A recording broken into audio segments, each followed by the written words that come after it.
myself, Jim Maximowski, Bill Dwyer, Kishore Parmar, and Mark Dunn. And first up for general information, Mr. Dwyer. First in was, I'm assuming that's Mr. Fancy. Hello, everyone.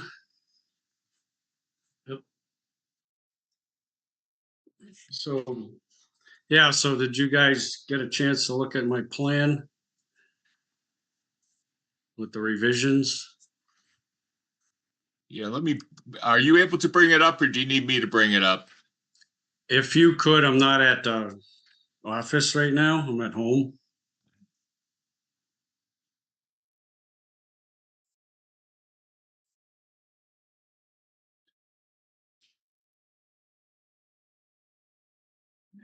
Didn't work.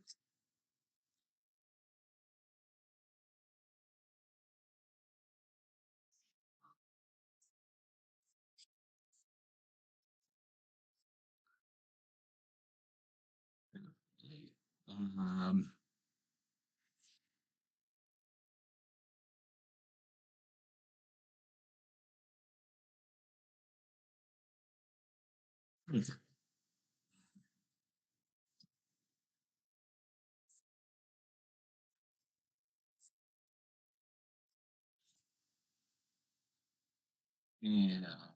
Let's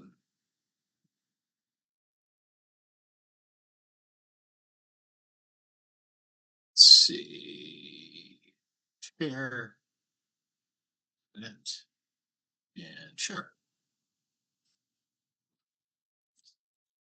So I did have a conversation with the folks at Department of Agricultural Resources, and they are satisfied for their purposes that this parcel would support a very small subdivision, and they are not requiring any further action to prove that. Okay, that's good news. Yep. So we now have lot 2 shown as to be protected by an APR and not a residential building lot.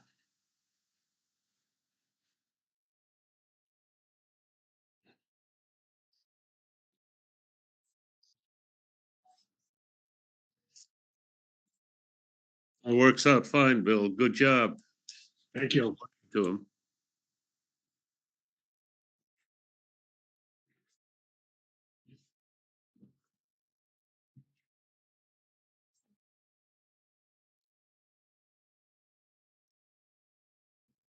And then you just want an endorsement of the A&R? That would be correct, yeah. I will not participate in this vote. Okay. I'll entertain a motion to approve the APR or as APR, A&R as presented. Second. And I think last time Bill said I didn't have to abstain because I'm on the other side of Hadley Place. What's the distance that would trigger, like 300 feet or 300 feet. Yeah. I don't know. 100 feet, 300 feet from that boundary. Well, we only need 3 votes to approve this, Mark. So if you want to abstain, it's not a big deal. Okay. Okay, it's not a special permit. Just so we don't get into any legal. That's not a problem. Yeah. Yeah. Okay, we have a motion and a second. All in favor? Anybody else have any questions? Roll call vote. Dunn abstain. Dwyer abstain. Maximowski, aye. Parmar, aye. Zagrodnik, aye. Motion passes 3-0 with 2 abstentions. You're all set. If you could get the plan to either myself, well, Mr. Dwyer can't do it, so we have to meet sometime, Mr. Fan. That's your name? Fancy, Thomas Fancy. Okay. We'll have to meet sometime so I can sign the plans and sign the A&R form. and then he can go forward. So I'm pretty much available most of the time I won't be available tomorrow morning, but almost any other time I'm available, so we could meet, I don't know, someplace that's convenient, even at town hall, and get these things taken care of. Okay, how should I get a hold of you? You got your number? Let's see. Well, I can give you my home phone because that's, even though we're on TV, that is published. So my home phone is 586 3973. 3973. Correct. Area code 413, obviously. And do you have a fee for this? Yeah, it'll be $150 per A&R, so it'll be a $300 fee, but I will give you the form and you'll pay that to the town clerk. The town clerk, okay. I think it's $150. Wait a minute. Let me double check the fees. I don't want to give you the wrong one. No, $80, so it'll be $160 total.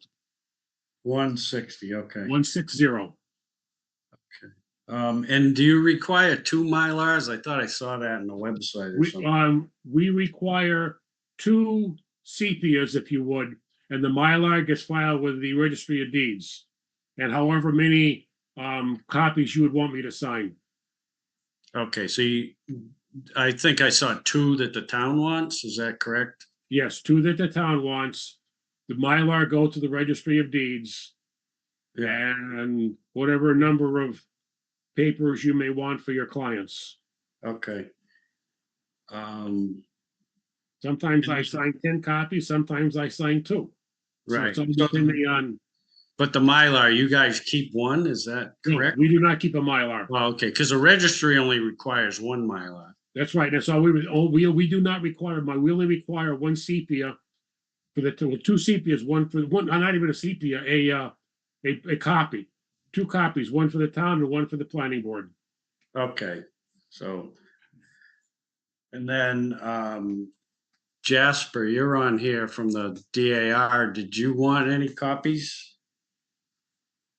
Yes, I believe that we need a copy. I can get back to you on what exactly we need if we need multiples. Yeah, okay.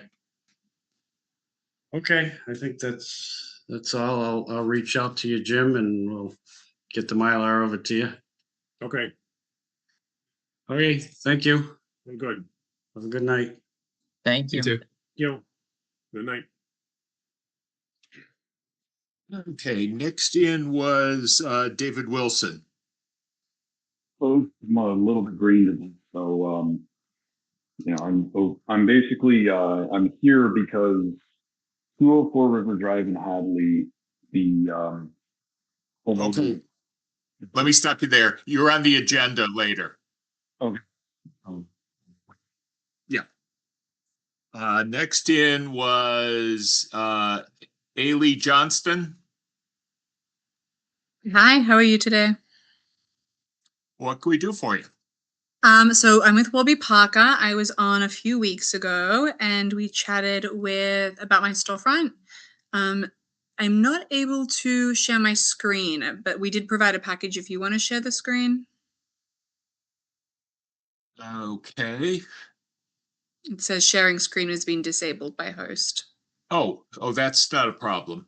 I just forget to turn that off. No problem. But let me turn it on, and then it'd be easier to have you Cool. share your screen.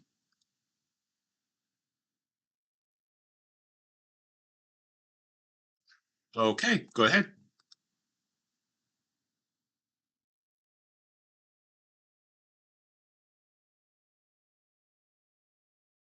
All right, 1 second.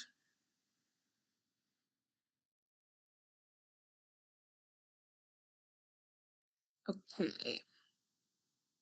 So this is the space that we're taking over, which is the GameStop. We kind of walked through this last time. We're removing the stone at the lower portion. It'll just be stucco, and we're removing the goosenecks.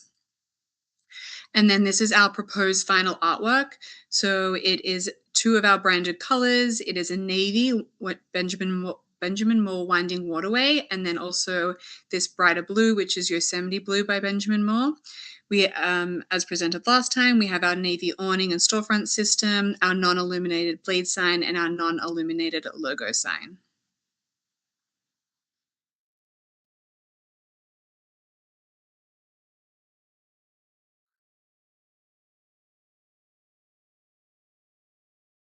Do you have any questions? I'll make a motion to approve the sign package. What's the address again? Great question. Let me just pull it up. We're at Mountain Farms, Hadley. So let me just triple check that. Is it 325 Russell Street, Unit C? Let me just look, sorry. My computer's very slow today.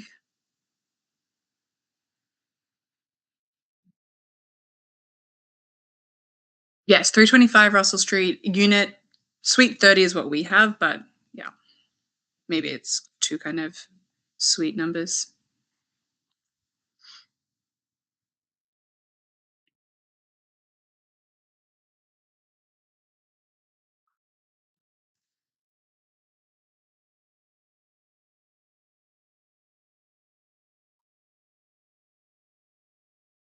So last meeting, we discussed kind of like the use of branded colors. So here we stuck with our two branded colors that we use predominantly throughout our stores, the navy and the Yosemite blue.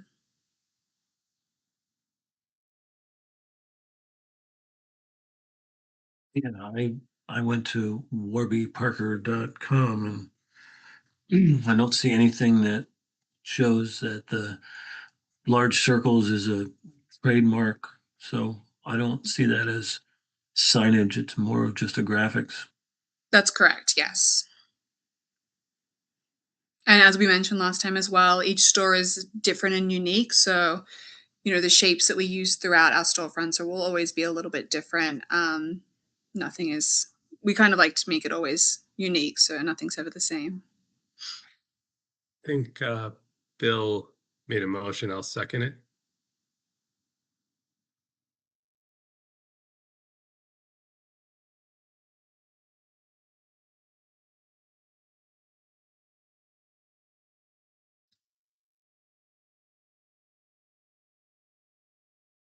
Did we lose? Did we lose Jim? I think we Yeah. lost Jim. This is where Jim would say, Well, I guess we can do a roll call, so. comments? Well, any discussion? No discussion, right? Mr. no Clark. further discussion, so roll call, you're up. Dunn, aye. Dwyer, aye. Farmar, aye. Zagrodnik, aye. And Jim absent. One drop. okay, I'll just make a note of that. Okay, thank you. You can stop sharing. What will happen is Jim will send an email to the building inspector just confirming this. Okay.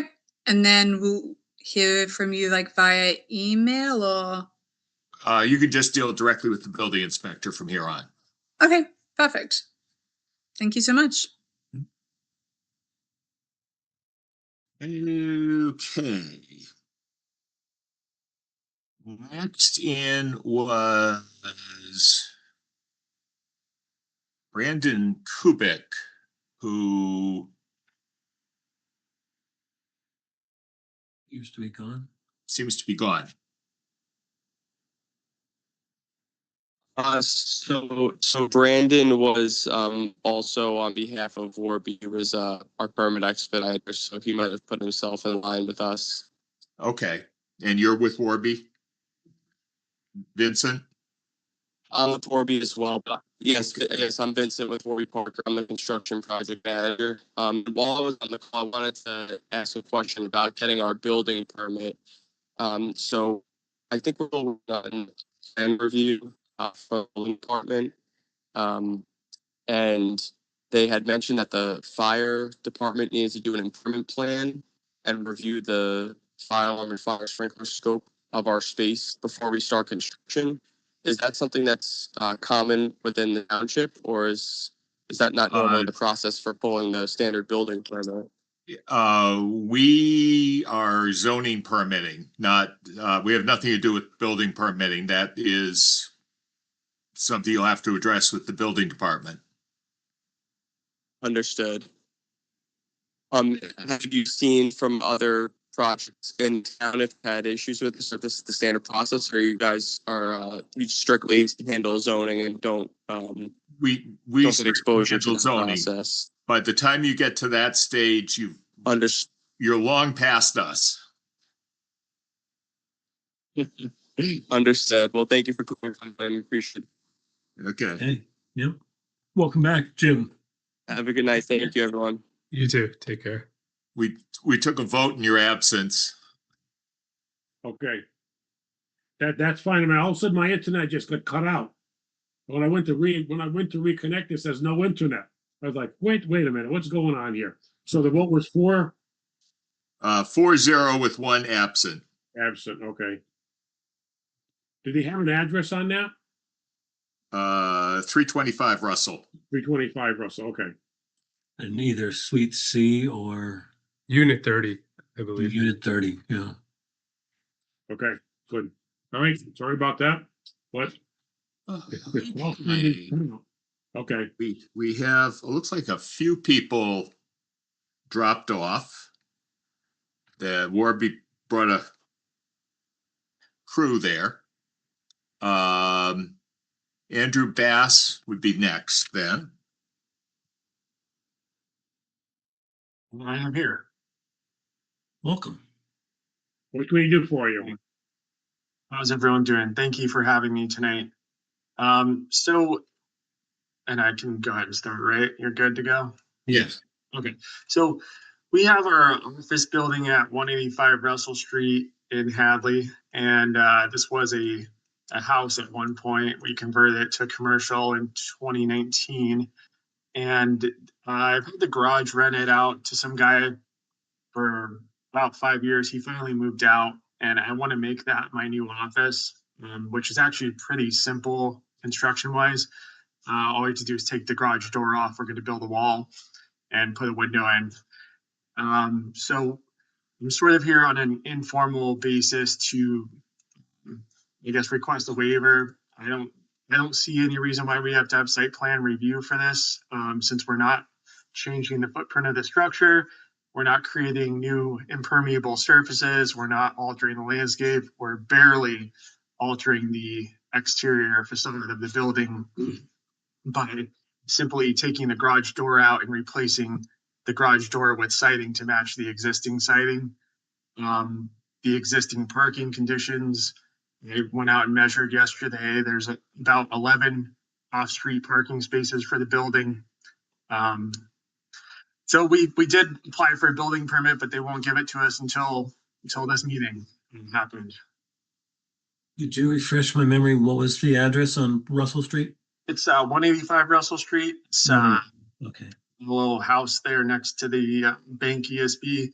I do have a sheet for this too. I emailed it to Bill, but I don't know if I could share my screen or something like that. But it just kind of goes over the basic existing conditions and has an image of the layout, the current configuration. The image doesn't really matter because we're not changing anything about the structure or nature of the building. It also seems like the floor area that the bylaw uses would already consider the garage space to be part of the floor area in consideration of site plan approval type conversations. So we're not changing the floor area. And actually part of the garage is still going to remain a garage.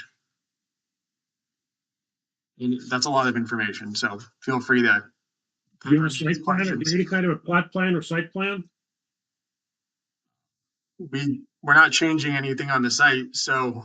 Do you have a plot plan of your property? Not, I mean, I have an image. Yeah, I mean, I have an image of the existing conditions. Yeah, that I said email to Bill. But we can share the screen or something so they can see it maybe. Go ahead.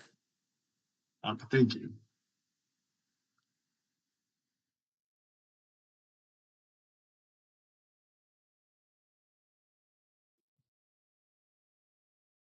Can you see the screen there? Yep. Okay. So that's the existing conditions there. How large is the house? How many square feet, do you know? Yeah. And do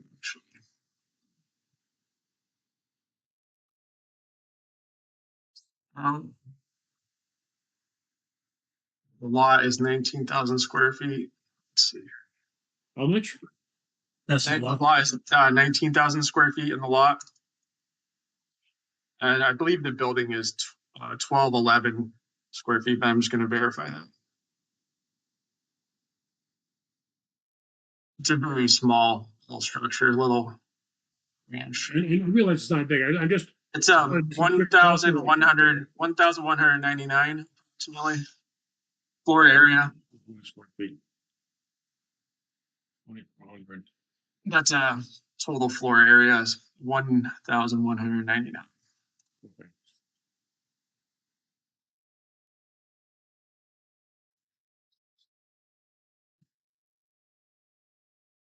So the question I had raised was, when they came in previously for a waiver of site plan approval, when they first bought the property and were converting it from a home to an office, I had a vague recollection that we let them use the garage space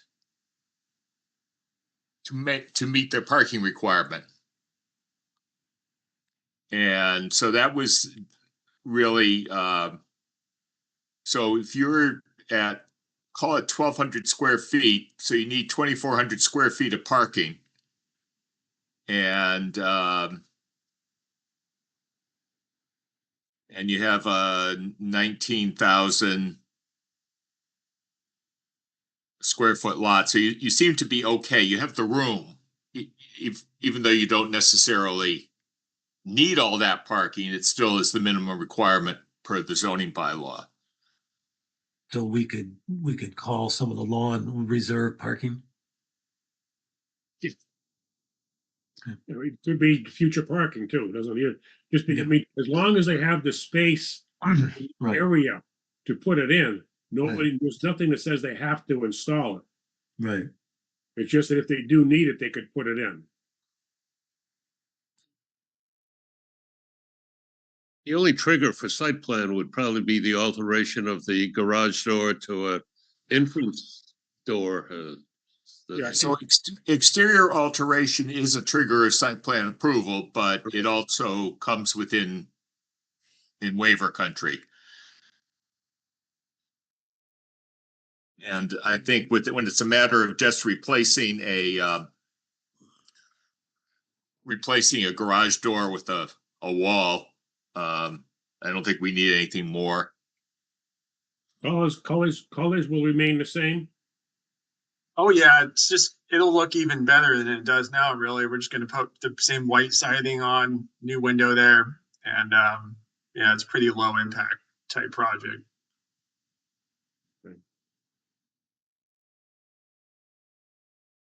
The garage door is an eyesore.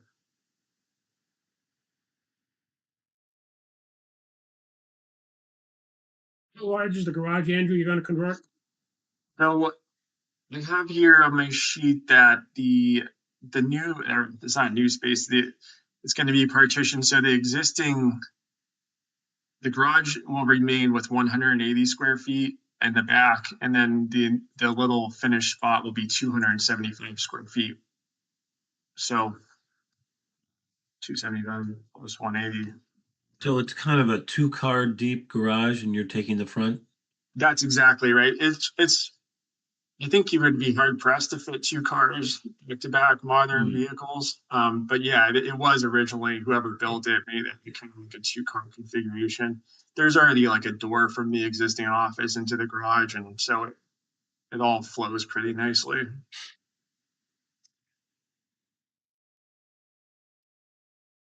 This is for personal use, by the way. This isn't something I'm looking to market for lease.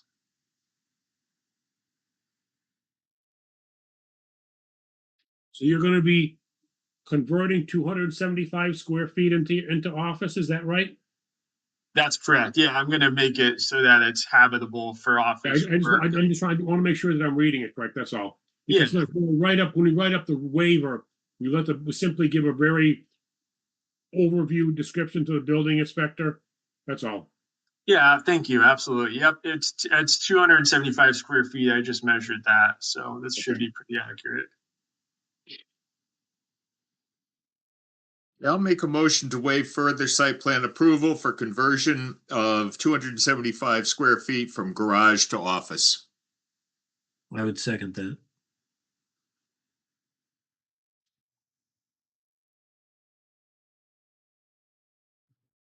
A motion and a second. Any other comments or questions? Hearing none, roll call vote. Dunn, aye. Dwyer, aye. Maximovsky, aye. Palmer, aye. Zagrodnik, aye. Motion passes 5-0. Thank you. Good. Good luck. We'll get a email out to the building inspector. Thank And you. I will also email you our caveat on what waiver of site plan approval is and isn't, so that you will have that. Thank you. It needs to be signed and returned, but you can handle it. I see the 5068 has their hand up. Is that a question or what's going on? The person with the phone number. I don't see. I don't see them, I don't see them with their hand up. Oh, that's sorry. That was where I had my cursor. They turned it to a hand. It was in cursor. My mistake. Sorry about that. Okay. Okay, the actually that phone number is the next person in for discussion purposes, if you want to discuss something with us. 413, are you there? 3205. 320-5068. You're muted. You're muted. I guess they don't want to talk. Okay. Just listening. So that's somebody that I spoke to the other day. I'm not sure if he's able to unmute right now, but he had sent me a proposed subdivision, small subdivision that I forwarded to Bill. Okay. Well, if they can't speak, then there's really not much we can do for them. So let us know what they want to do. Well, I can bring up the plan.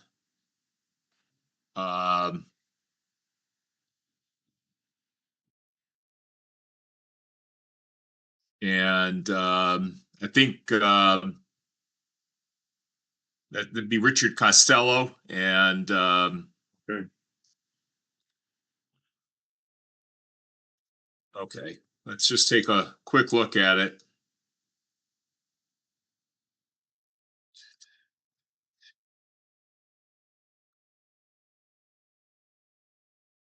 Where is this property, Kayla?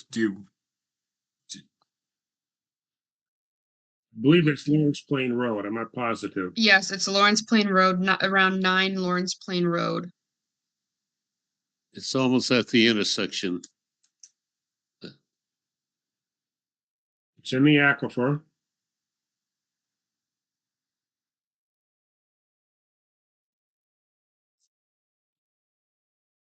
Which means that the lots need to be of a certain size. So lot 2 does not comply. Going to be 40,000 square feet. Yeah, that part could be made up. I'm guessing that this is set up as a single property now. And that there's some interest in making 2 lots out of it and leaving lot 3 vacant. I don't know. Is what I understood. So this is all one big property today? Yeah, it's one one lot right now. There's a Lot single 15. family home and then a few agricultural buildings. I think there's a barn. Okay, And he basically wants to build another home next to his house. okay, well, lot 2 does not comply, so that doesn't meet zoning. He's 38,000 square feet, he needs 40. Doesn't look like he's gonna get the 100 by 100 in there. Or is it 150 square? 150 square. Yeah, doesn't look like that's gonna work either. Well, yeah. I can't tell how deep, I can't tell the dimensions of the size of the lots, but he needs 125. I By the had look asked of him what- to get the measurements of frontage along, this is the new proposed road. By the look of it, none of, except for the rear lot, number 3, lots 1 and 2 do not have a 150 by 150 square. If that 125 is to scale on the upper right corner, I can't 220, I don't know. I can't, there's missing dimensions. Yeah. So I don't know what. Right. Yeah, we need the I frontage can't count it. dimensions on Lawrence Plain. He had asked me if instead of frontage on Lawrence Plain, he could have frontage on a private road. He could, Yep. but he's still gonna Which have is a that- 150 by 150 square. I don't know if those lots are there's missing dimensions, Unless, and he No. needs a 150 by 150 square regardless of where the frontage is. Right, and the lot, the maximum width he has is, 223 feet, so call it 112 feet width. And then you have to allow room for the road, so you can't get the 150 square in there. so he could squeeze the right-hand lot and call it not a building lot, right? And the back one could add a house. Yeah, If he moved the proposed road to the right, he might get the 150 on the left.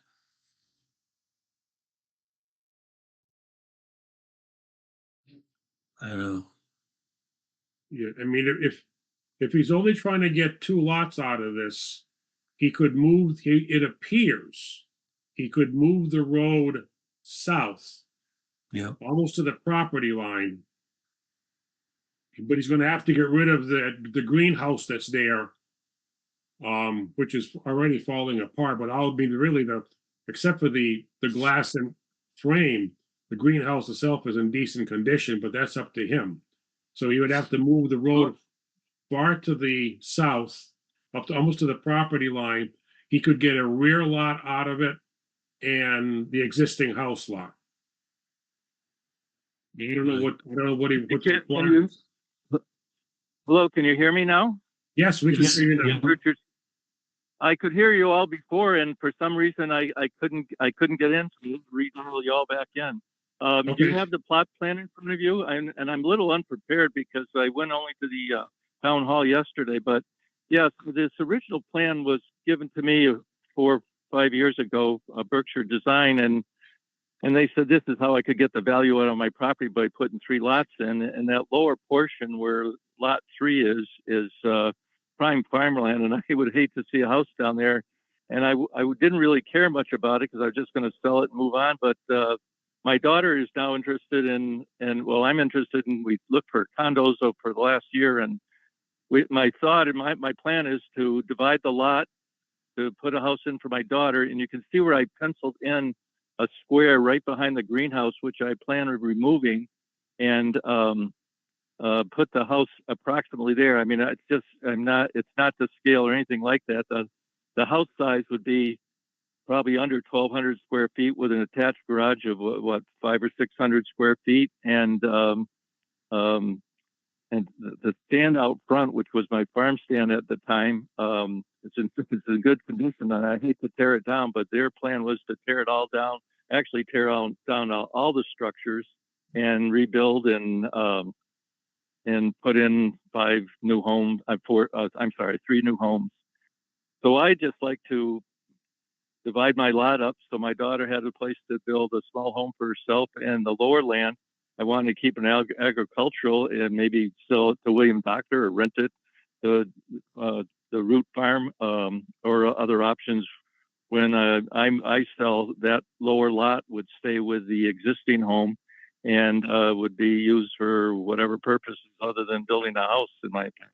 I hate to see that property it's only 2 acres, but I still hate to see a house put down there.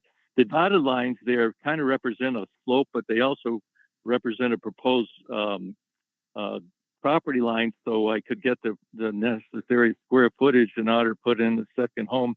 And as I talked to the building inspector yesterday, and I don't remember, I forgot his name, and Kayla, they said, well, I should talk to you guys today. So I'm a little bit unprepared, but ask me whatever. I guess I'm really looking for information of what I can do to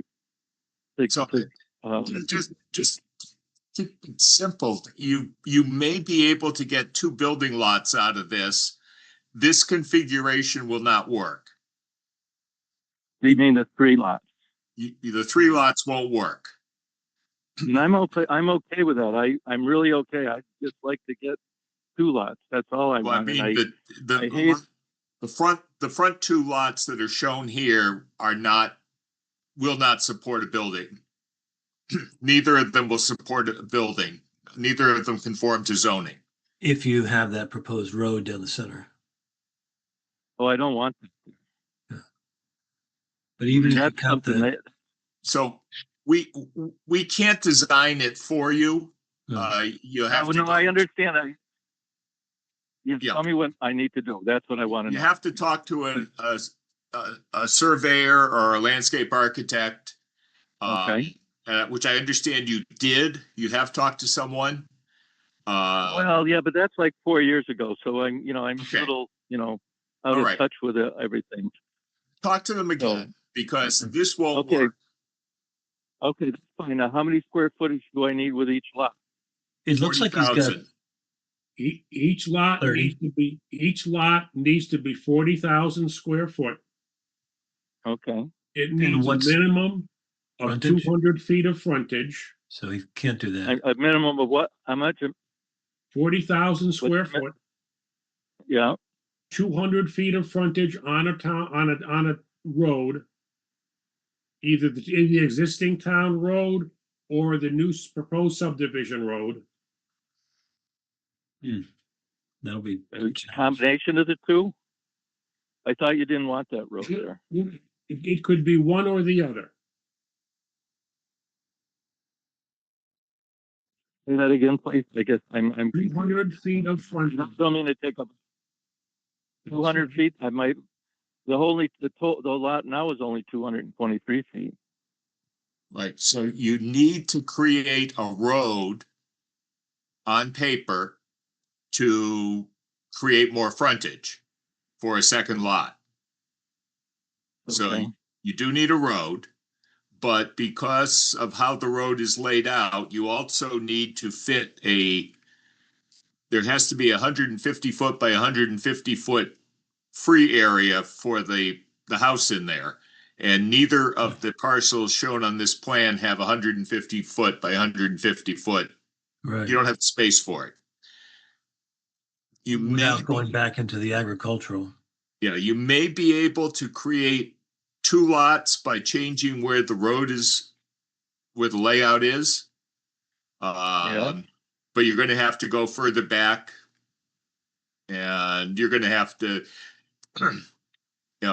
if you want to come back with after you talk to a landscape architect or a surveyor, come back with them and we'll talk again. I think that's about all we can say now. Okay.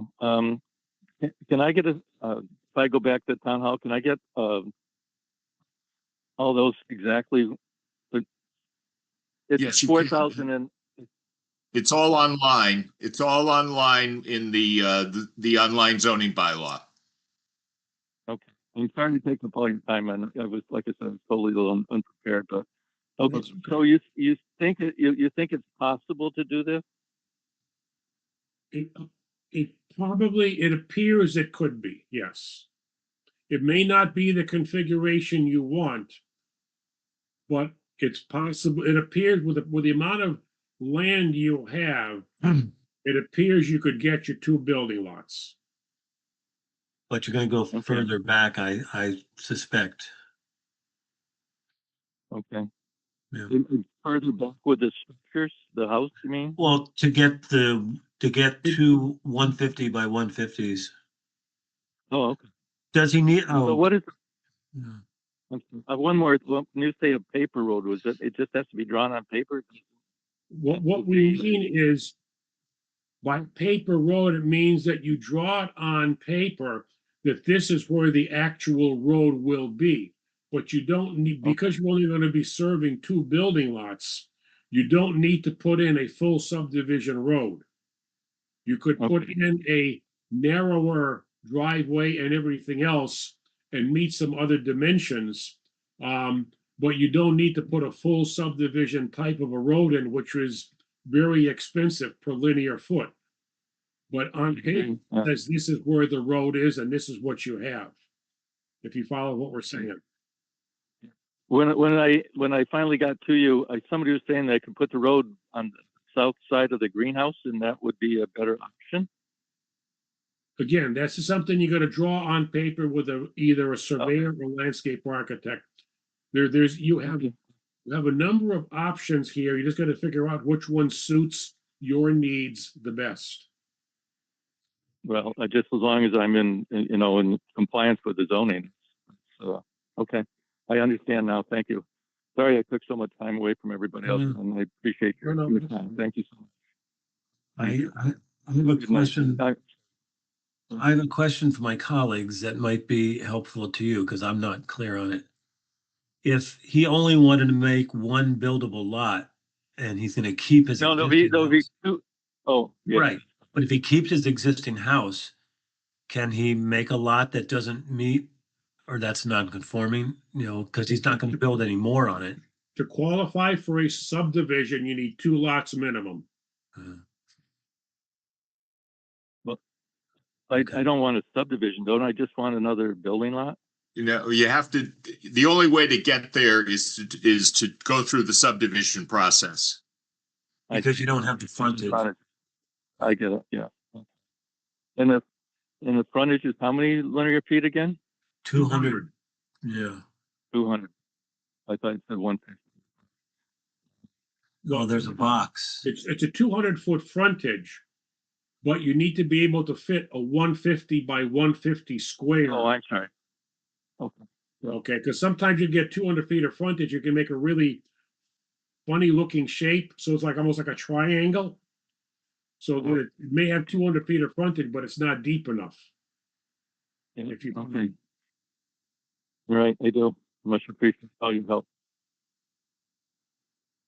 I'm good to go. I will get my stuff together and see what we can come up with. I much appreciate your time.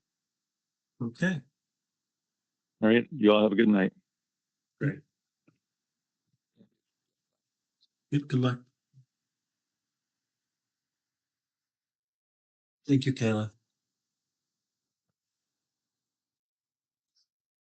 Okay, and that is the other 2 people, David Wilson and Richard Harris, are here for the accessory dwellings, which are on the agenda. But next up would be PVPC. Hayden. Hey, everybody.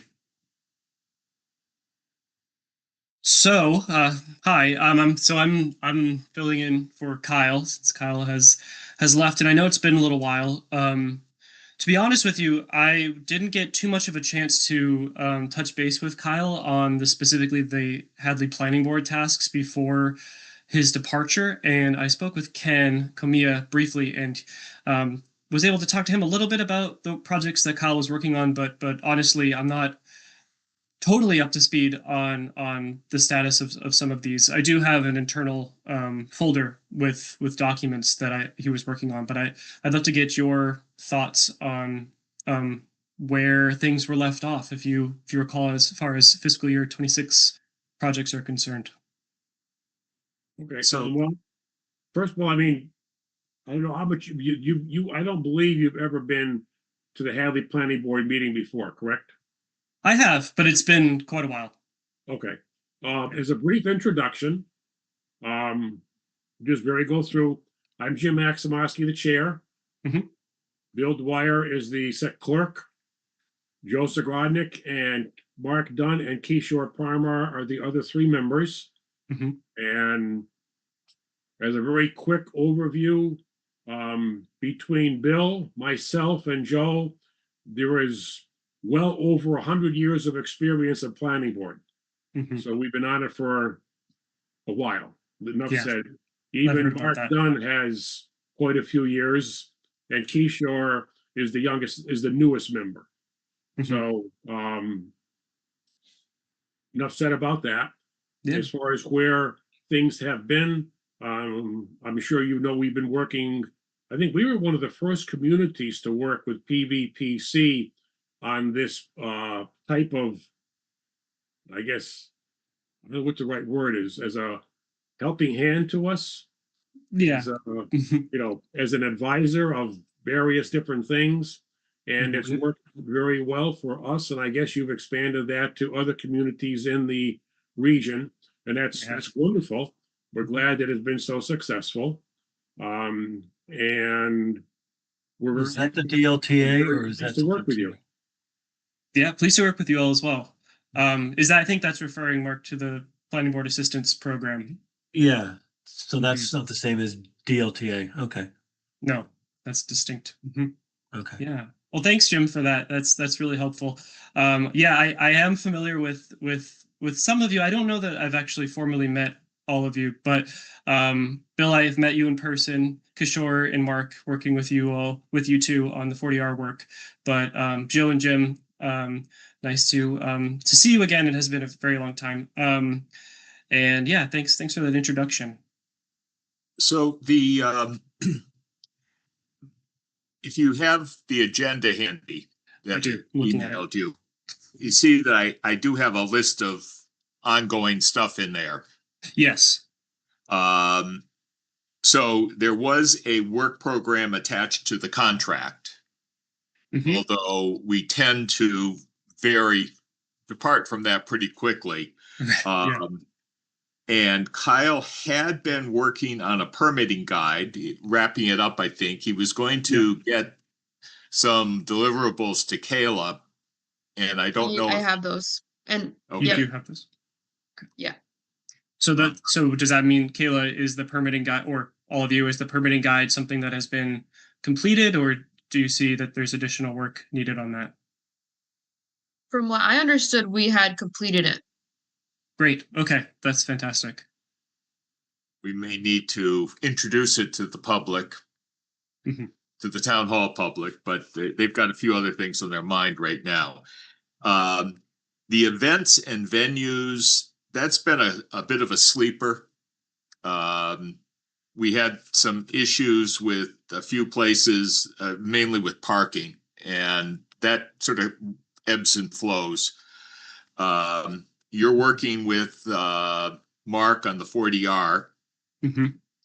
Kyle was working on planning board rules and regulations. I think we were most of the way through that. Okay. But we got hung up. I was trying to go for some standard conditions for our special permits and site plan approvals. We had got that to a point, and then I think he kind of that's around when he left. So I don't think. Okay.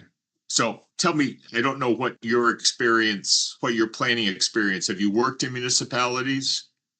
Yeah. So I mean, I was a city planner, but it was in Buda, Texas. So pretty different in some ways. In some ways, not as different. But I've been working with PVPC now for 2 years, and I've relatively recently started assisting different planning boards. But I would say that is a fairly new shift, and that's honestly been an outgrowth of Kyle's departure and needing to fill some of that. So I don't have a wealth of experience, but I do have some, and I'm gaining experience as I continue to do this work. And I have Ken to lean on as I need to. So I think Ken brought some of his experience as a municipal planner in Worcester County to this permitting guide. And the idea of the permitting guide was, I have these long templates for approving motions and all these standard conditions, and I have to end up reading them out every time, which adds to the meeting no end. So what I had hoped to get to was adopting standard conditions. So the phrases like this approval is subject to approval of other boards if and as required is printed somewhere, but doesn't have to be said every time. Kind of like your auto insurance policy, so that the only part of the motion that I have to read is the declarations page. Who your project is. We have approved it. These are the specific obligations of your approval. And by the way, the next 6 pages are standard conditions. Yeah, makes sense. And we just haven't gotten that one over the finish line yet. Okay. So that is something we would be definitely looking for assistance. And then the long range plan implementation, we were actually about 6 years into, maybe 7 years into the long range plan update. And it came with a schedule of to-dos, some of which we have done. And then COVID stepped in and a lot of things just got not done. So we had asked Kyle to pick up, I think we'd asked, may even have asked previously on this, so just to pick up, I think he did give us some sort of a list of what the tasks were, who was being asked to do it. They weren't all planning board related. They weren't all zoning articles. And I also know he had been looking into parking, parking requirements in other communities. We apparently have a very unusual parking requirement in that we don't count spaces, we count square footage. So we ask for 2 square feet of parking for each 1 square foot of business floor area. And we don't count the spaces, we count the parking field, and the spaces and the turning lanes between the spaces all count towards parking. No one else seems to do it that way. So that's something that we wanted to maybe take a look at. Okay. Just get a sense of what other communities are doing. I think Kyle had put together a report. Yeah, I do. I'm looking at it. There's a short report here. Yeah. One of the biggest questions we had about the report is, for various commercial uses, there's various requirements. So if you've got a restaurant, you've got this many parking spaces. If you have a auto parts store, for example, you have this many. If you have a restaurant, you have this much. If you have a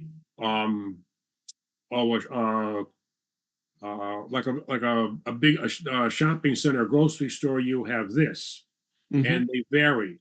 And one of the questions we raised that he was looking into but didn't get back to us on the parking. This is something you may have an answer or could look into it for. We're not looking for an answer today. Well, let's say you design for a grocery store so that you have, for an example, I don't know, 1 parking space for 100 square feet of floor area. I'm not using that as just using that as an example. Yeah. If you go to a restaurant, you now need 2 parking spaces per 100. So does that mean if you put a grocery store in, it could never be converted to a restaurant and stuff like that? And what happens when somebody wants to convert? Because we have seen many examples where a low impact use was original design and a high impact use comes in down the road and tries to convert. Mm-hmm. We've run into that enough of times and it's caused problems sometimes. So, how do you address something like that? Yeah, that's a great question. I have thoughts on that, but I think I can spend some time thinking about it a little more and get back to you. Other towns have those requirements. And so Yeah. we were looking at how do those towns address those changes? Mm-hmm. No, that's a great question. Yep, it's a great question. Yeah, I don't know that there's an easy answer to that one, but there are pros and cons to using that method, and I can think more about it and maybe try to write down some thoughts. Looking for an answer. This is one of the things to be looked into. Right. Okay. Sounds good. It's an interesting question. We have tried to set aside the first Tuesday of every month to meet with you. First Tuesday. Okay. Now, the question is, does that work for your schedule? It does. I think that should be fine. Typically my Tuesdays are available. So I think that'll be fine going forward. First Tuesday of every month. I can put that on my schedule. Okay. And obviously, to the extent that you're going to send us anything, we love to get it. We need to get it at least no later than the Friday before the Tuesday meeting, so that people have a chance to look at it. Because what comes in at 4:00 on Tuesday of the meeting doesn't get looked at. Yeah, understandable. Mm-hmm. Okay, yeah, that's fine. I wrote that down. Okay. Oh, sorry. Go ahead. I would say that if you wanted to jump in on one to focus on the standard conditions, I know Ken had worked up, had contributed something just before he shifted out and turned it over to Kyle. And I think that might be the last thing. Kyle seemed to think we should adopt them as part of our planning board rules and regulations. So we've held off on adopting the planning board rules and regulations until we could nail down the standard conditions. Okay. I'm not 100% convinced that we need to make them part of the regulations, but at least they have to be formally adopted and they have to be published on the website. So that would be something, if we could focus on that for next month. Sure. I think that should be a manageable task. And you're free to, obviously we can't do chain communications, but if you want to share any ongoing work product with me and Kayla, or me, Kayla and Jim, or any one other person that's interested in it, that's fine.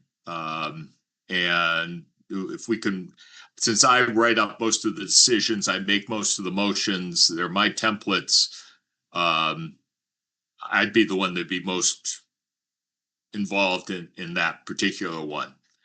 Sure. So I'll nominate that as your first task out of the gate. Okay. Yeah, that sounds good. That sounds reasonable. Great. Okay. Let's see. One thing that let's see. No, that sounds good. We can tackle the other things as they come up. And you have not seen, to be clear, you haven't seen anything related to parking, like the parking report. I think he might have given us some samples from East Hampton and Greenfield, maybe. Yeah. Okay. Kyle did give us examples of various towns and their parking requirements. Mm-hmm. Okay. Yeah. Okay. Great. I'm just wondering, how far along some of these are. Don't put parking high on your list right now. Sure. No, I hear you. Get the conditions and those things iron out because they've been around for a while. And I got a feeling that the parking is going to be a hot topic to be discussed. So, Okay. Okay, sounds good. Yeah, it sounds like I've got my marching orders. So the standard conditions, part of the rules and regs document, which is I think I have that. It's in the fiscal year 25 folder, but that we're gonna bring that over to fiscal year 26 and finalize it.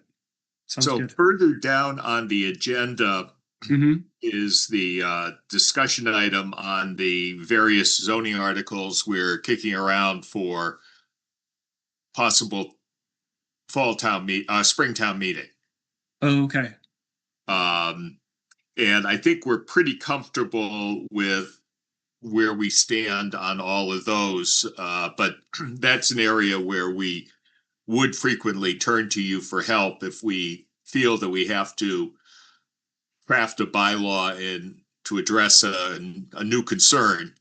We're always very interested in what's out there, what you may know about already. And I always say in this area, plagiarism is not a sin, it's a best practice. Yeah, that's true. That's very true. Okay. Okay, yeah, that sounds great. Yeah, happy to be a resource with any questions that come up. Absolutely. So I don't think there's anything that's coming up, and we're pretty close to locking in everything. We have to get it onto the warrant for the May town meeting. So we're pretty happy about where everything is there, but it's always the first step into new areas. Okay. It's always a challenge. Yeah. Okay, and if I have any questions, if anything comes up as I start to review the rules and regs and standard conditions, as far as that goes, Bill, would you be the person to reach out to about that project specifically, or probably? Yeah, Kayla and I would. Kayla and you, okay. Okay. She's sort of keeping better track of everything that's going on than. Okay. And then sounds good. Anybody else can be in touch with her if they need some input or. Yeah, and when it comes to sharing the documents ahead of the next meeting, you said I should share it just with you and with Kayla, and then you distribute it. So if you're actually just sending out something like this, if you have a question about which way to go, right, it's probably best just to talk with me and with Kayla. When you have a product, it's fine to send that to everyone, but just with no comment, just sort of this is for discussion at your next meeting. Okay. If you sent it to me, I would then forward to everyone with that comment. This is for discussion at our upcoming meeting. We just have to be careful not to discuss anything outside of a scheduled meeting. Right. That's right. Open meeting law. Yep. Okay. Sounds good. All right. All right. Well, then we'll put you in for the first Tuesday of March. Wonderful. Sounds good. Well, I will talk to you all then. Okay. All right. Thanks a lot. All right. Take care. Thank you. That should be 3-3.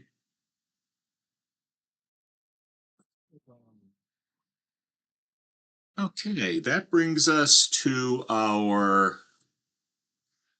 I'm going to bring something up first. We have two accessory dwelling administrative reviews. So for the benefit of both of the administrative review people, I want to show you something I worked up. And that's not what it is. No, not 500%. Yeah, you get that down a little bit.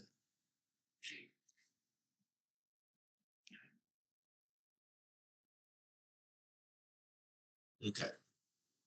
Let me share my screen on this, and if the ADU people want to log in on this, please do.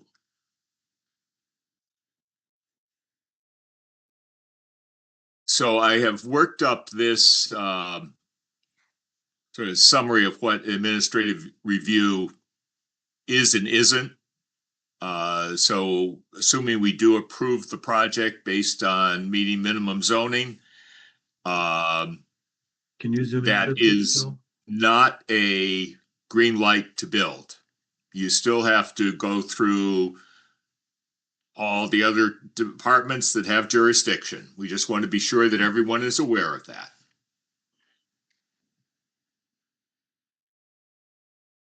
So we'll be asking you all to sign it.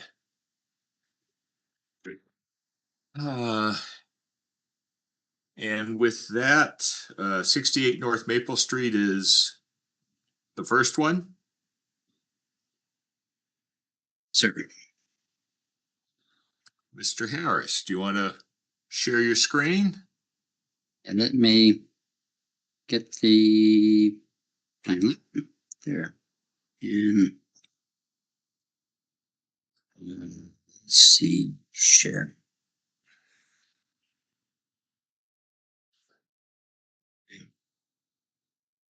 Can you see that? Yes. Okay. As we discussed at the last meeting, the owner wishes to build a detached ADU. The actual square footage is 891 square feet, not the 912 that's on there. That should have been corrected. And that's reflected on the architectural plans that we submitted as well. And we're showing water connection or tied to the existing water service. There'll be a force main that will then tie into the existing sewer line. And we have ample parking laid out. And as we discussed at the last time we reviewed this, there's a crawl space underneath that's no more than 5 feet high.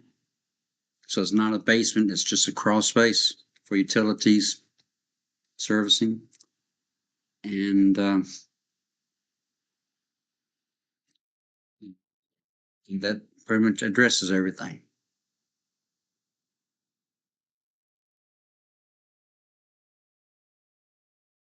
And So there is sewer connection there. That's yes, there's sewer to the existing house, and there'll be a force main tie into they'll bring this out here, and there'll be a force main tie into that. So this manhole is new, correct? This would be new, yes. Just out of curiosity, has the DPW looked at that yet?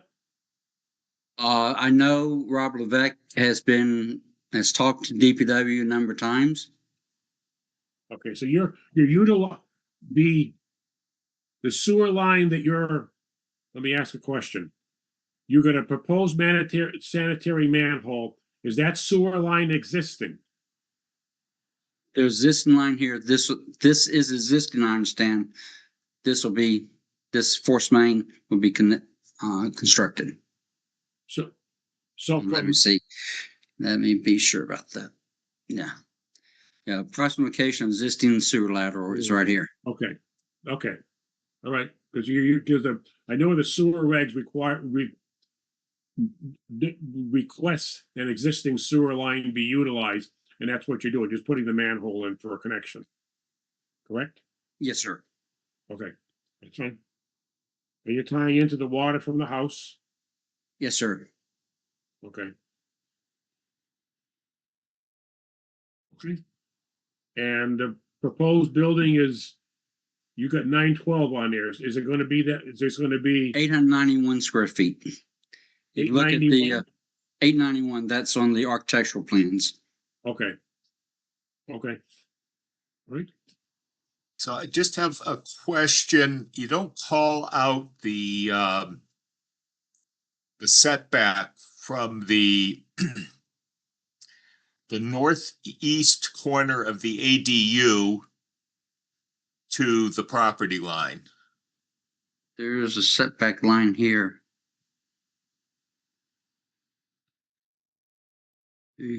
Here. And I can, no, it's the required setback line. No, they you Okay. did not put the dimension, but there's the setback line here. Okay.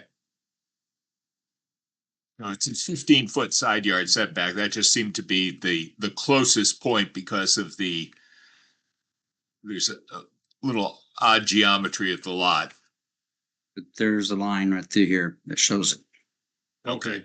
Yeah, okay. Very busy drawing, a lot of overlapping lines. Yes, if you didn't have to do grading on the side, it'd make it easier, but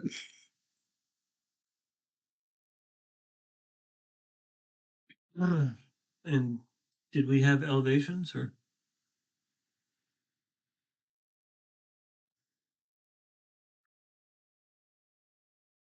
All right. I can remember this now. Thank you.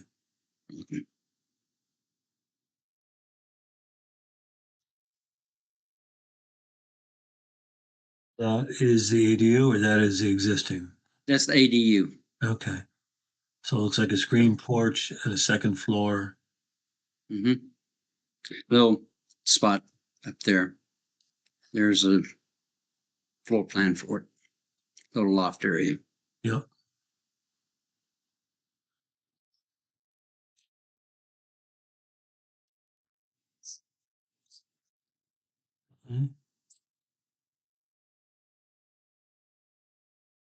Any other questions from anybody? Comments? The only thing I would ask is, could you get us a corrected drawing with the 891? Yes, we will. Well, I'll make sure that Rob gets that done. And there was a section that showed that it was not livable space in the crawl space, right? There was a section Right. that showed it was. Yeah, we looked at it last time. Yeah, right there. Foundation wall 5 foot tall. Okay.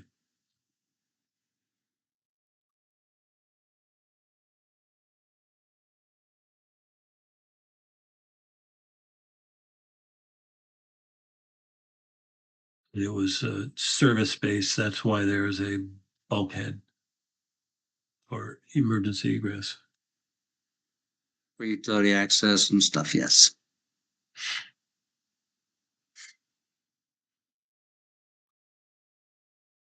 Okay.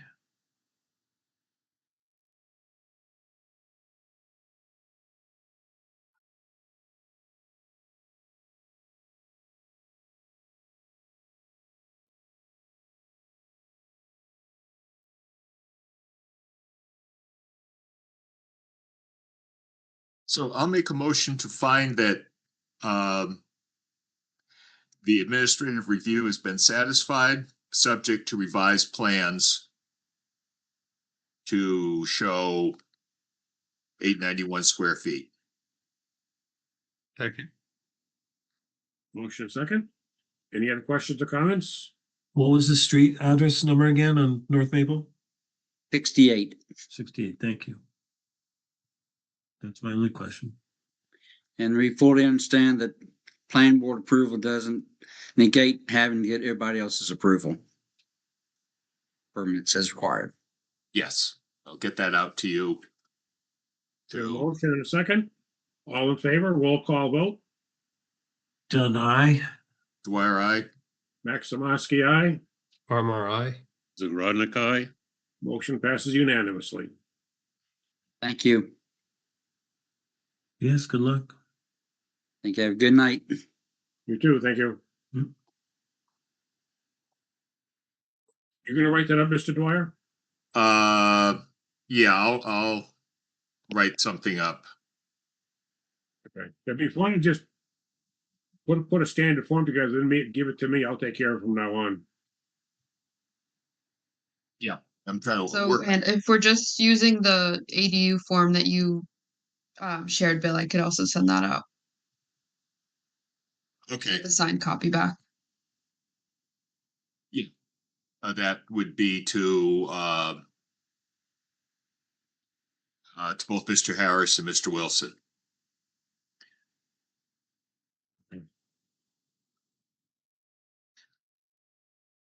Yeah, you could probably, I might reword that just a little bit to be the approval and attach the plans to it. Okay.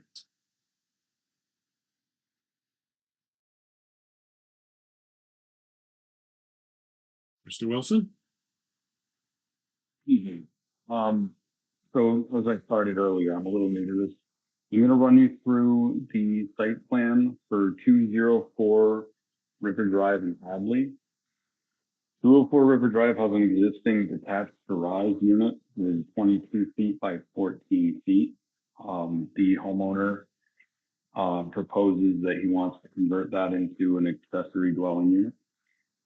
He wants the dwelling unit to have a 1 bedroom.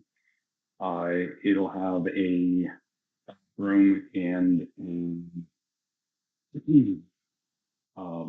living room, a bathroom, a combined kitchen living space, a bathroom and a bedroom.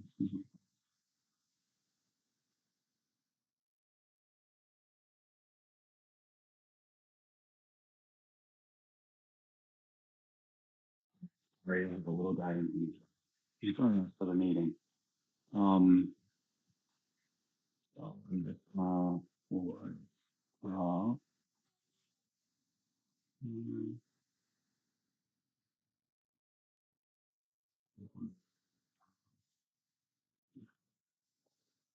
1 bedroom. So this is a top-down view of the ADU, 14 feet across, 22 feet deep. It's proposed to have a 9x9 kitchen common space, a 9x5 foot bathroom space, 13x11 foot space with closets inside the space. The garage door is on the front of the unit, which is at the bottom of the screen, which faces east. That'll be removed and walled off. And it'll have 1 door there. We have windows in the kitchen. We have 2 windows in the bedroom. We're proposing a small window off of above the vanity in the bathroom. This is just a general overview of the space. We have let's see, we move to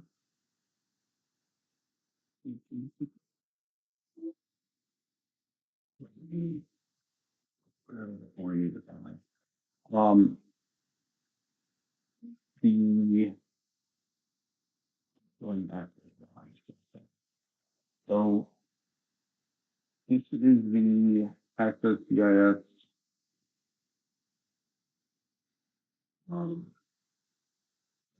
So this is an overview of the property. It's the lines. It's a, you know, long shaped space. The main house, if you can see my pointer, is this front space. This is the ADU space, and that's at the end of the driveway. The driveway is approximately 50 feet long. It's 15 feet from the next side yard and 105 from the opposite side yard. That's the north and the south. And again, east is where the driveway is 50 feet long. It's roughly 122.5 feet from the property line in the rear. And I believe it's 40 feet. I have another drawing that has measurements to the river because there is the stream that runs up. So that's the first one. Do you have any questions on that piece? Yep. Approximately how big is the existing house? The house is 1,100 or 1,090 square feet, I believe. And there are some renovations currently that are being done that are going to expand the space to almost 2,000 square feet. And that's being worked. The work has begun on the house, and it's also in the approval process for additional work. So the house is in excess of 1,000 square feet. So roughly 308 square feet, the proposed ADU, square footage. the ADU is 22 by 14, 308 square feet. what, pardon? 308 square feet, 22 by 14.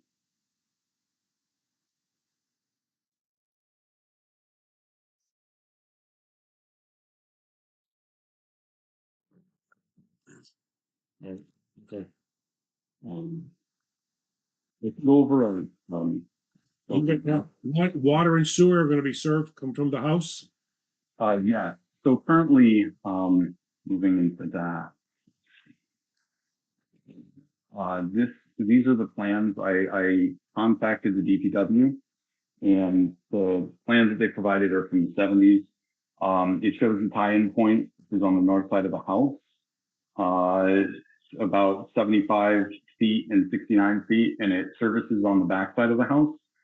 The rear of the house, or approximately middle house, as well, the ADU is about 15, 20 feet from the point. So we would draw the tie-in would be at the rear of the house to marry up with the current tie-in point.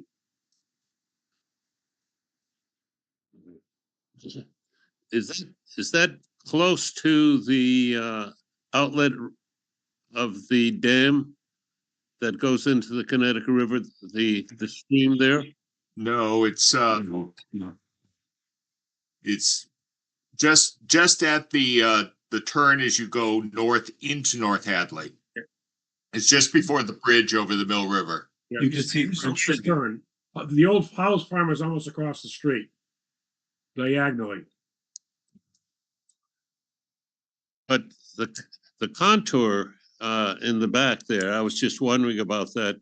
Yes, the sewer hookup that he was alluding to is in the back, and that's because they used to probably, as many of those, used to drain right into the Mill River. And so I think that's going to require some close attention, Well, they'll probably have to put a pump in. probably. Yeah, that'll be up to them and the DPW. Correct. And I am communicating closely with the DPW. Once the approval process is complete, I want to sit down with them and discuss the nature of what's required on that piece.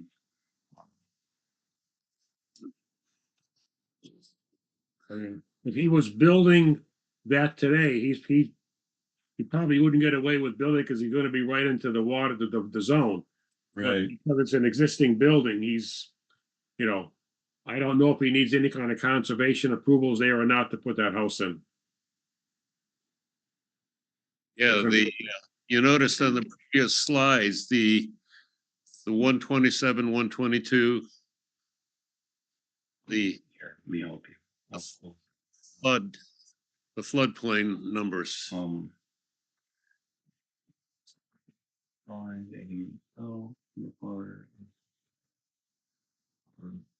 Do you need the one with my numbers on it?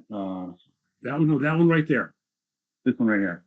Yeah, that's the one that would, I don't know if you have topo numbers on there or not, probably not. But you might need conservation approval to convert that garage into an ADU because you could be in, I'm not sure how close you are to the riverfronts. We're about. You would need conservation approval because it's an existing structure, right? Yeah. We're not modifying the So- footprint of the estate of the structure. You just might want to, raise it above the floodplain level. It is on top of the bank. The bank, I would have to measure down. I would have to get topo information. I don't have it, but it's well above 10 feet, probably closer to 15. For The Mill River is really really low. There's a deep sides there. Yeah, it's very high out. But I can, look for some topographical information, if required. So I know that parts of French Street are shown as being in the flood zone, but I've gotten map corrections or map amendments for 2 properties on French Street to say that no, they're high enough. And this is even higher than French Street because this is where you start going down to go around the corner. So I would not anticipate that it has any flood exposure.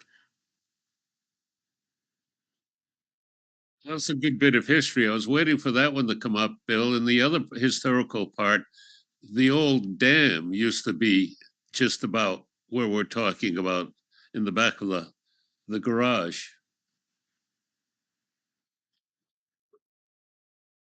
There was a dam on the west side of 47. Correct. That's even before my time, Mark. There are the ruins of a mill if you go down the road on the north side of the Mill River. Right. You'll pass the ruins of a mill that was in there. I can walk through a scope of work if you guys would like. I know that that's probably a little beyond this stage. I don't know if it's helpful or not. Show us what you got. Yeah. So the accessory dwelling unit, Gilfoyle River Drive, conversion of existing detached garage to fully habitable accessory dwelling unit. It covers the conversion of the existing unit, 22 by 14, into a single-story accessory dwelling unit. And the city will include one bedroom, 1 bathroom, kitchen, living area. Work includes structural modifications, installation, interior improvements, and full interior build-out. All work shall be performed in compliance with applicable Mass State building codes, local zoning requirements, energy requirements. Plumbing, electrical, and mini split heating systems will be performed under separate contracts. We are going to have energy rated inspections. We're going to be doing PP subfloor, rigid foam, 3/4 inch subflooring, finished leaf tile, exterior walls have to be received, rigid foam insulation, blown cellulose insulation, and sheetrock interior. Exterior walls will be resided. Roof will be 2-inch rigid foam, 5/8 sheathing over the top, current existing sheathing to remain. Attic will be blown in insulation. Ceilings will be finished by 5/8 gypsum wallboard, tape, putted, and finished.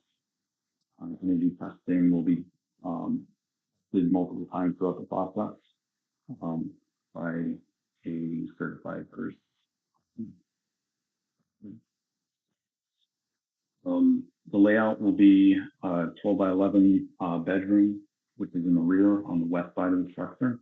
1 window centered on the west wall, 1 closet located on the north wall of the bedroom. Finished drywall, trim flooring, code compliant electrical, closet lighting outlets required. Outlets installed to meet building codes. Code compliant countertops in the kitchen with outlets, bar top sink, cabinetry below. Drain and water lines to be installed by licensed plumber. Washer and dryer and plumbing to be installed by the plumber. Electrical exhaust in and connections. Refrigerator, drain, washer, dryer, and ventilator for applicable building code requirements. Overhead lighting, all switches, wall outlets installed to meet code requirements. Overhead lighting in the bathroom, exhaust fan, GFCI protected outlets, fixtures to be plumbed by licensed plumber. Standard shower, sink, and toilet. Plumbing for hot water heater and utility closet will be inside the for the hot water heater. We're going to be using heat pumps to heat the space. One will be in the bedroom, one will be in the main living area, and there will be a toe tick radiator to go with that in the bathroom. All work to comply with Massachusetts State and Building Codes and local regulations. required inspections to be scheduled, piping, running, installation, rough and electrical, rough and final plumbing, and final building approval. Any exclusions are just contracts to outline who's going to be doing that work. Thank you. Okay. Okay.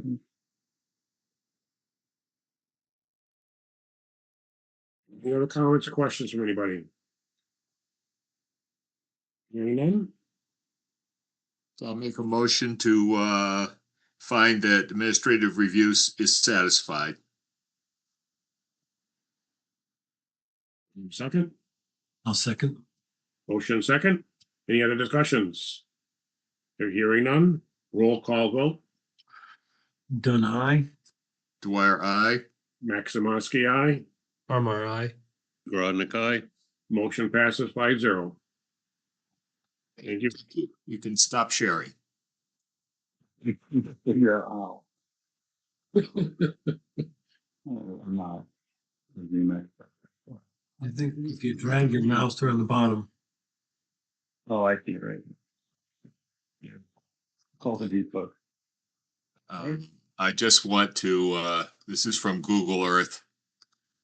So that's the site. Yeah, this is a 1985 image, apparently. Wow. So yeah, and you can see that the Mill River is out of sight down there. Sure.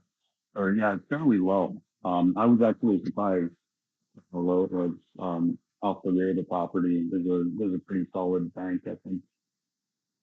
3 feet back from the proposed ADU, and it drops, I'd say probably 15 feet at least.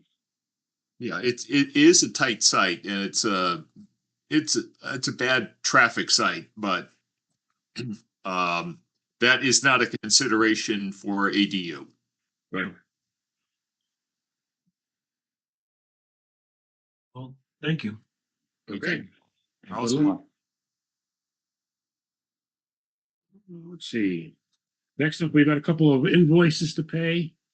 First one is to PVPC for $3,172.97, and that is for the 40R work that they're doing with Mark. I would second that. Can you say that again? $3,172.97. So I'll make the motion, and Mark has seconded it to pay PVPC. Okay, motion second. Any discussions? We are. Hearing none. All in favor? Dunn, Roll call. aye. Dwyer, aye. Maximovsky, aye. Farmer, aye. Grodnick, aye. Motion passes 5-0. Then we have the other PVPC invoice for $1,700 for our routine planning board assistance. I'll make a motion to pay PVPC 1,700. Motion second. Any discussions? None. All in favor? Roll call. Dunn, aye. Dwyer, aye. Maximovsky, aye. Farmer, aye. Grodnick, aye. Motion passes 5-0.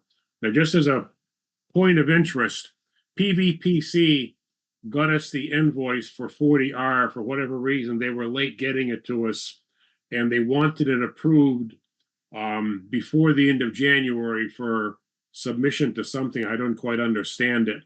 And they wanted me to sign it without going to the planning board, and I said I wouldn't do it. Even though I knew we would approve it, it's still just not right. So I'll put a point out there if we want to consider it or not. Do you want to give the chairman the authority to approve invoices like this without approval of the board? I don't think it's a good idea. Jim, can I just jump in for a second? So Pardon? this invoice specifically is submitted for reimbursement. So it's a little bit different than the other invoices.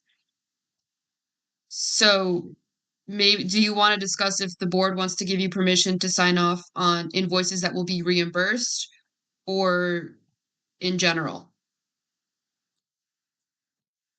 And I guess good topic to talk about.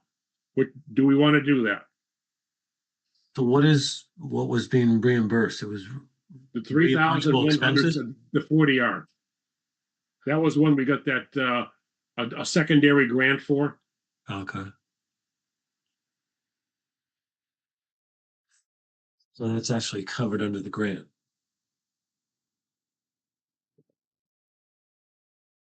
Going back to what Jim was saying, yeah, I don't think, my opinion is we should vote on it. That's kind of where I'm coming from. I mean, I would guess that because of the change in people over there, they simply forgot. Somehow it got missed. But in the normal times, we normally have gotten these in plenty of time. So this may be simply a one-off occurrence that I don't want to get too carried away with. So. Yeah, I would say, let's wait and see if it recurs. Yeah, okay. What was that expression? If it's in the public interest? Yeah. Maybe it would be a good example to the great and general court. Yeah.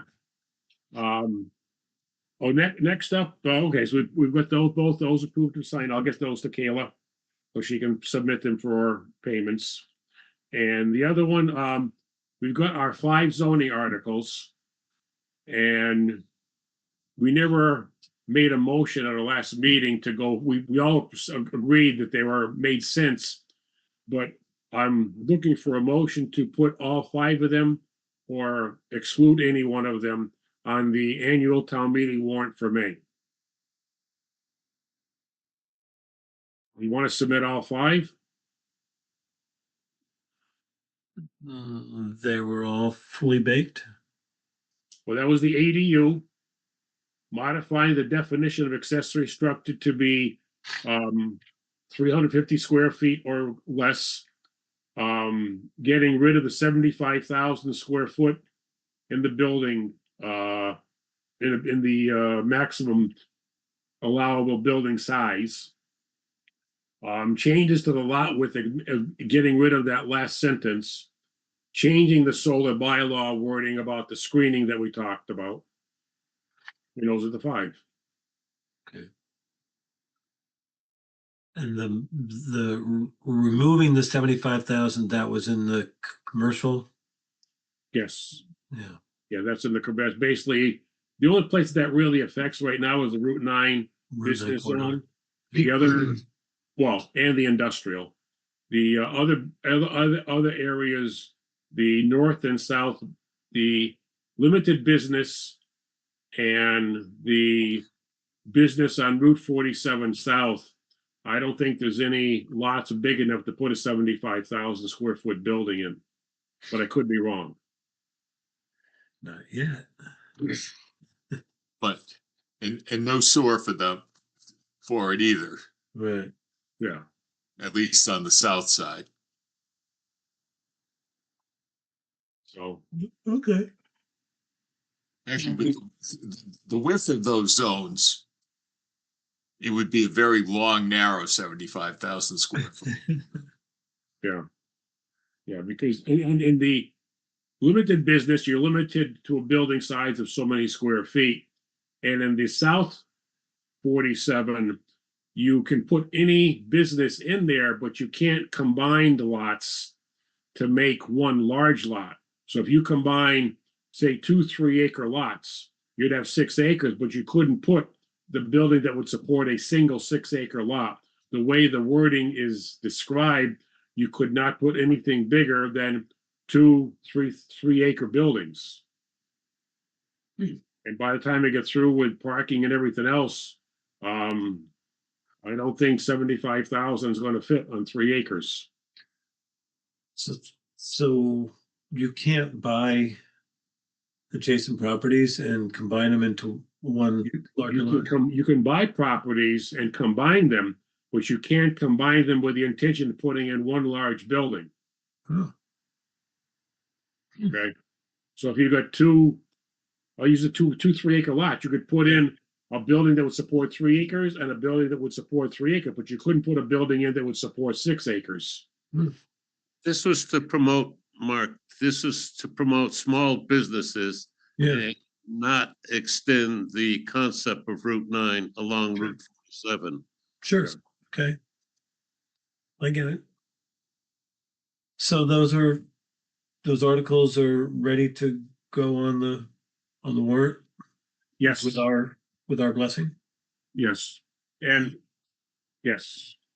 I like it. Did I we mean, if decide, did we decide, is it gonna be changing the shall to may, or?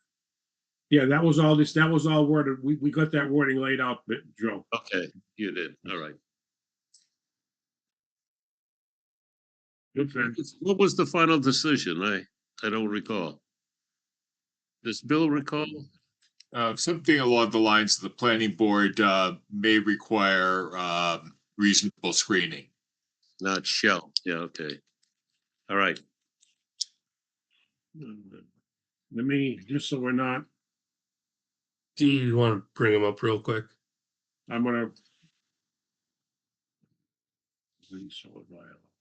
60,000.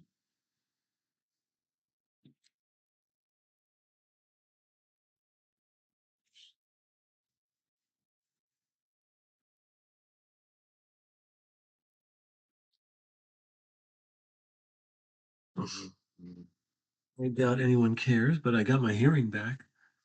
Here we go.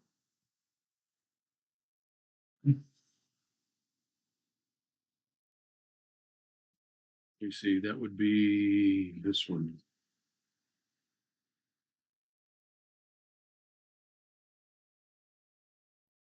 I'm just trying to get it up here. Okay. For the solar bylaw, it would be screening. The planning under the 28.5.3.4 screening. The planning board may require that large-scale solar systems and appurtenant structures be reasonably screened from public ways and neighboring properties with vegetation or behind other existing structures.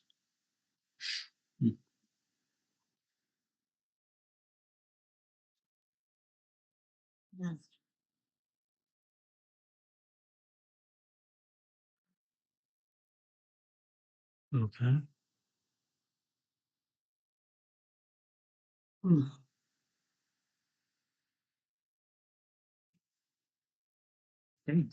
Seems reasonable. So again, just a note here.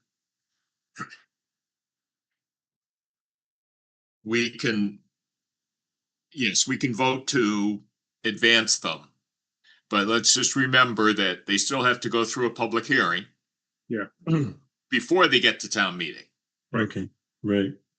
Yeah, I was looking to put the public hearing on for March 17th. St. Patrick's Day. Okay. We'll all have, we can all eat cabbage and corned beef that day. I'll just pass and take the green beer. That's I'm not that good of an Irishman. Town meeting date in May, Jim? I don't know that I've heard that yet. Maybe, Bill, no? I think it's always been the first Thursday. I think that's what the bylaw calls for. Okay. So that would be May 7th. All right. Now, depending on, yeah, I can't see it. Maybe it'd be bumped a week if if people aren't all ready, but yeah, then we're getting up into Memorial Day. Which is on the 25th, I think, this year. Yes. So we want to go forward with all 5 zoning articles? Yeah, I'll make a motion to advance all 5 articles. Second. Motion second. Any other discussions? Hearing none, roll call. Down, aye. Dwyer, aye. Max Samaski, aye. Palmer, aye. Budnick, aye. Motion passes 5-0. Very good. Thank you very much. I'll get that out. We need more contention. The comments we made at our last planning board meeting regarding the open meeting law complaint, that was sent out to the complainant today, emailed out to them and to the town clerk and to the town administrator. So what was mailed out? The open meeting law complaint we had about our meeting in December talking about the zoning articles. Yeah. So So the reply was a statement of response what we was- decided. gotcha.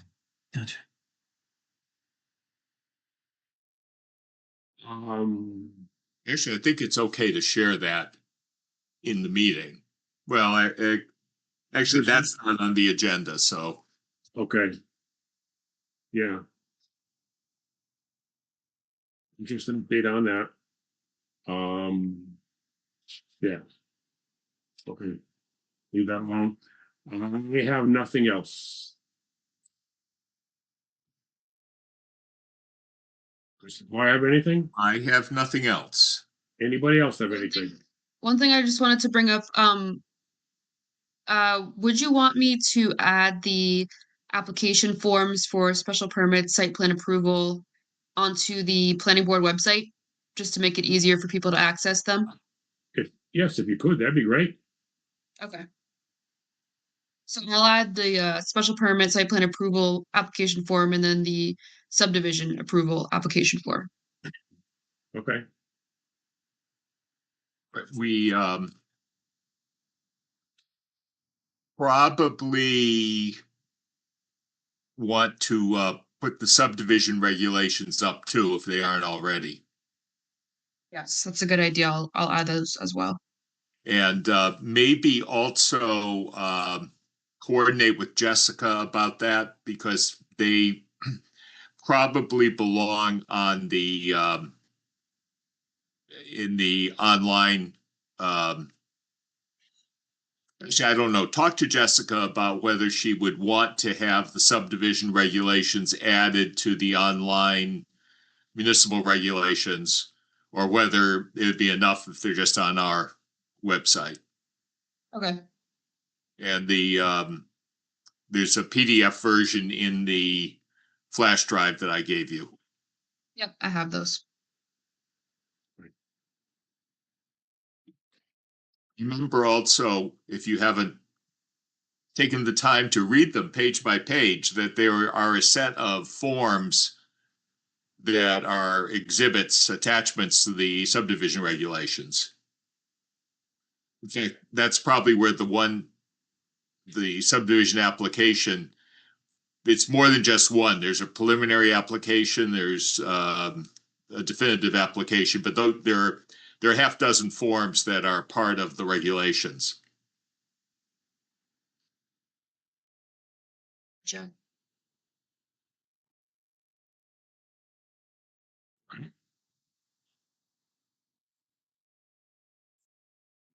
Anybody have anything else? Thank you. Just Thank you for keeping mentioned us that straight, Kayla. there does not appear to be any need to go into executive session, as we have nothing to discuss on either case. Okay. No news is good news.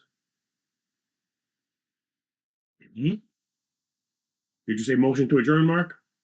I I'll didn't make say a- that. Motion to adjourn. I'll second it. Motion and second. All in favor? Roll call. I'm gonna abstain. No, done aye. Dwyer, You aye. keep on all you want. Mr. Dwyer? Dwyer, aye. Max Zamaski, aye. Palmer, aye. Rodnick, aye. Meeting is history. Thank you very much. Thank you, Thank Alex, you. and thank you, Kayla. Good night. Night.